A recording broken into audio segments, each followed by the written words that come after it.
Yes, I agree. The buck stops on my table. But I can assure you that I am focused fully on delivering the governance to the people, good governance for that matter, to remove fresh subsidy and abolish multiple foreign exchange system, which had constituted a noose around the economic jugular of our nation and impede our economic development and progress. These actions block the greedy and the profit that smugglers and rent seekers made. They also block the undue subsidy we had extended to our neighboring countries to the detriment of our people, rendering our economy prostrate. These decisions are made were necessary if we must reverse the decades of economic mismanagement that didn't serve us well. Yes, I agree. The buck stops on my table.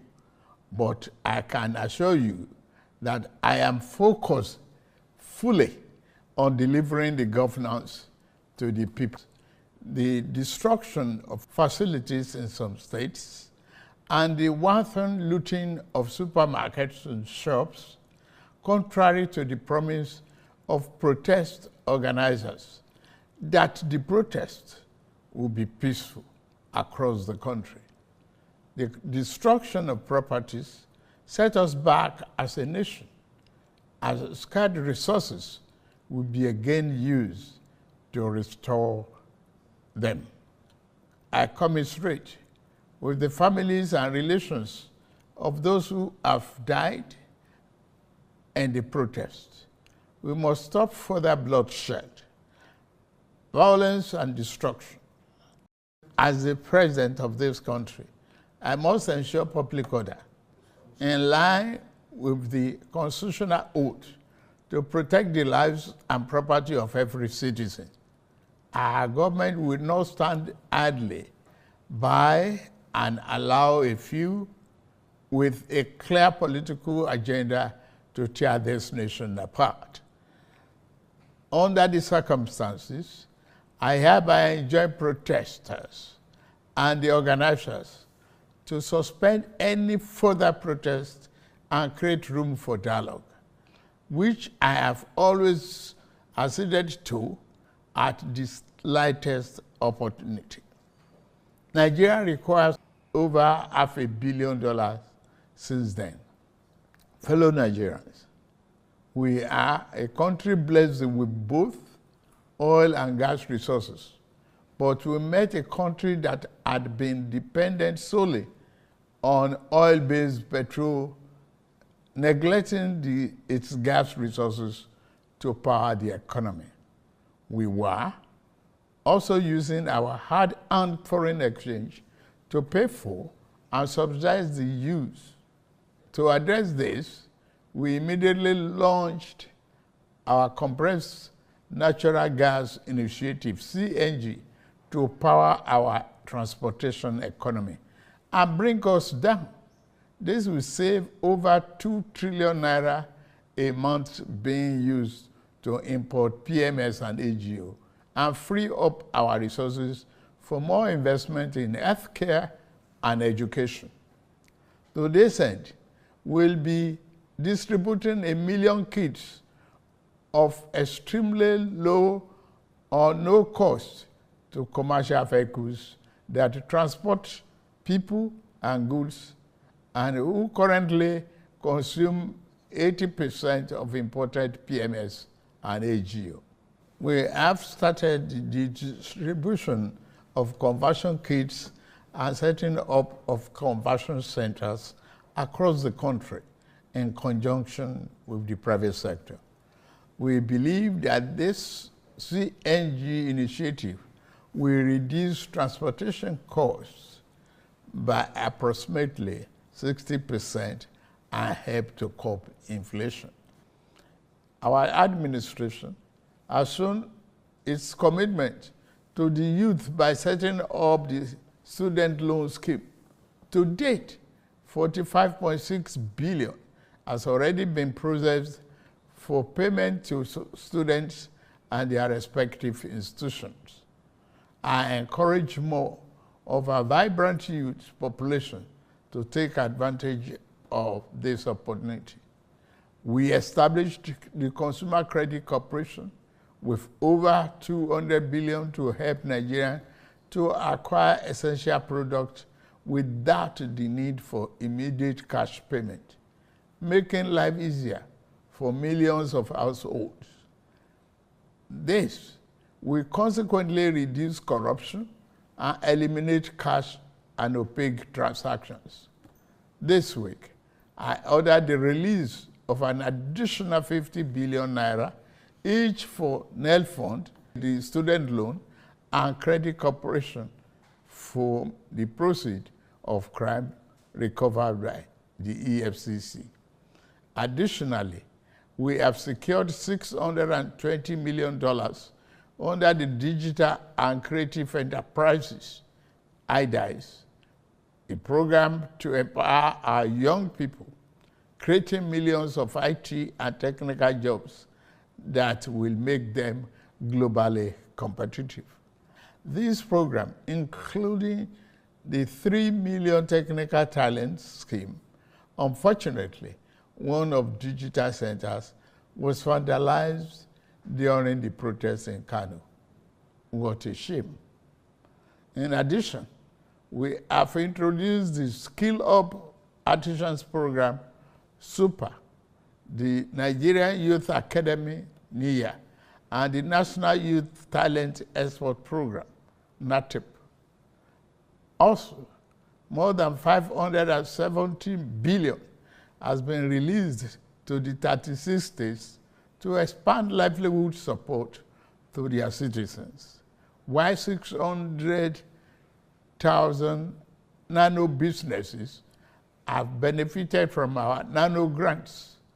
An additional 400,000 more nano businesses are expected to benefit. Furthermore, 75,000 beneficiaries have processed to receive our 1 million micro and small business single-digit interest loans starting this month.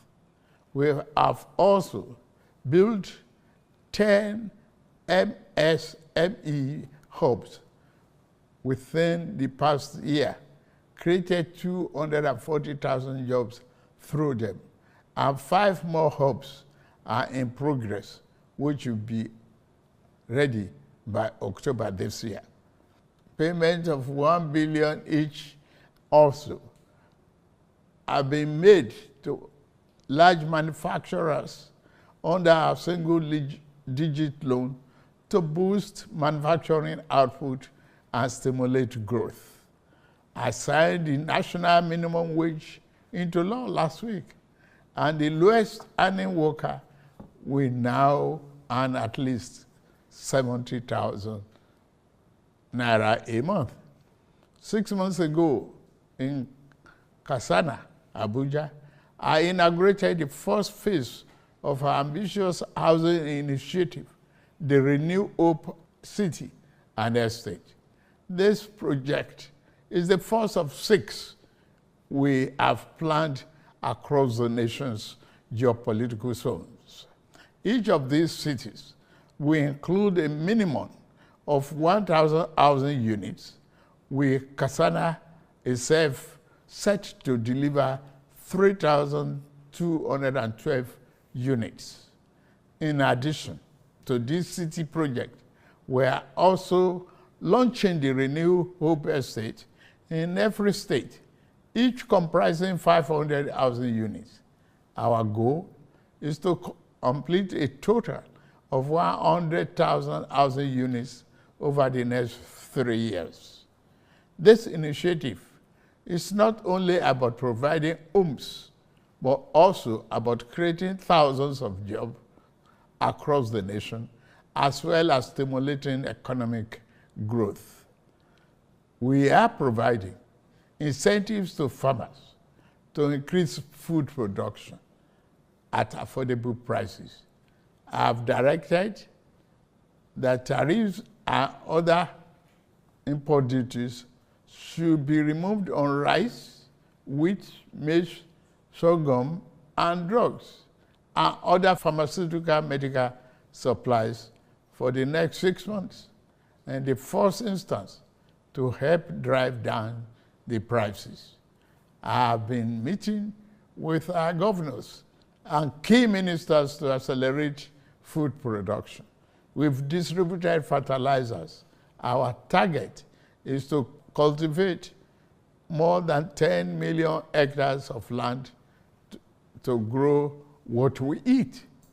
The federal government will provide all necessary incentives for this initiative, whilst the state provides the land, which will put millions of our people to work and further increase food production. In the past few months, we have also ordered mechanized farming equipment, such as tractors and planters, worth billions of naira from the United States, Belarus, and Brazil. I can confirm to you that the equipment is on the way. My dear Nigerians, especially our youths, I have heard you loud and clear. I understand the pain and the frustration that drive this protest, and I want to assure you that our government is committed to listening and addressing the concerns of our citizens. But we must not let violence and destruction tear our nation apart. We must work together to build a brighter future where every Nigerian can live with dignity and prosperity. The task before us is a collective one, and I am leading the charge as your president. A lot of work has gone into stabilizing our economy, and I must stay focused on ensuring that the benefits reached every single Nigerian as we promised. My administration is working very hard to improve and expand our national infrastructure and create more opportunities for our young people. Let nobody misinform and miseducate you about your country or tell you that your government does not care about you. Although there have been many dashed hopes in the past, we are in a new era of renewed hope. We are working hard, and the result will soon be visible and concrete for everyone to see, feel, and enjoy. Let us work together to build a brighter future for ourselves and for generations to come. Let's choose hope over fear, unity over division, and progress over stagnation. The economy is recovering. Please, don't shut out this oxygen. Now that we have been enjoying democratic governance for 25 years, do not let the extremists of enemies of democracy use you to promote an unconstitutional agenda that will set us back on our democratic journey. Forward ever, backward never. In conclusion, security operatives should continue to maintain peace, law, and order in our country, following the necessary